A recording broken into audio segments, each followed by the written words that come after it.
si on t'explique l'évangile et tu as compris, c'est qu'on t'a mal expliqué, car les voies de Dieu sont insondables et impénétrables. L'évangile de la prospérité vient à Jésus, tu auras ça, est un mensonge.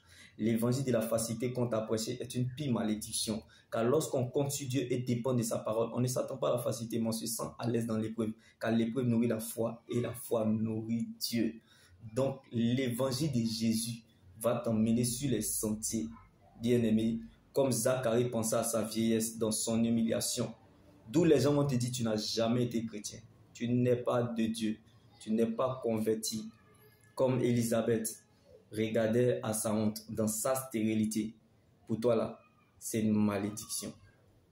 Comment le grand Dieu que nous adorons peut te permettre d'être dans cette situation. Bien-aimé, toute vie a une histoire. Et toute histoire a une fin. Donc tu n'es pas en train d'écrire la dernière page de ta vie. C'est juste une période de la vie et non la fin de ta vie. Comme pendant que Zacharie pensait à sa vieillesse et sa femme Élisabeth regardait à la parole de sa honte dans sa stérilité, Dieu voyait Jean-Baptiste. Alléluia. Donc bien-aimé, même si tu ne vois aucun signe avantageux jusqu'à présent, comme Élisabeth regardait à la honte de sa stérilité, on peut t'affaiblir, on peut te ralentir. Mais la promesse de Dieu qui est en toi se charge de te réveiller comme l'arrivée de Jean-Baptiste qui a baptisé Jésus. Ce que Dieu n'a pas dit, il a caché afin d'éclater sa gloire. Donc laisse Dieu gérer ce que tu ne connais pas. Car nous n'avons pas besoin de savoir le temps ou le moment où ces choses doivent arriver. Quand ça sera le moment voulu, Dieu fera de sorte à ce que cela se réalise.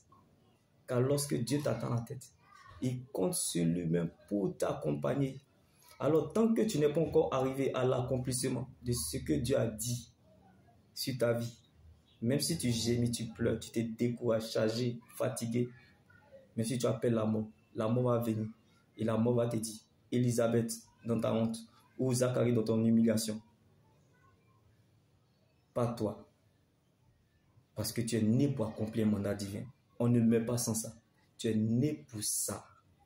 Donc si c'est à cause de toi, tu perdras la bataille. Mais à cause de Dieu, tu gagneras le combat. Car lorsque Dieu t'attend en tête, il compte sur lui-même pour t'accompagner. Comme l'arrivée de Jean-Baptiste. Si Élisabeth voulait regarder à la parole de la honte dans sa stérilité, elle n'aurait pas enfanté son Jean-Baptiste. Alors ne regarde pas à ce que tu vois, mais attache-toi à ce que tu crois.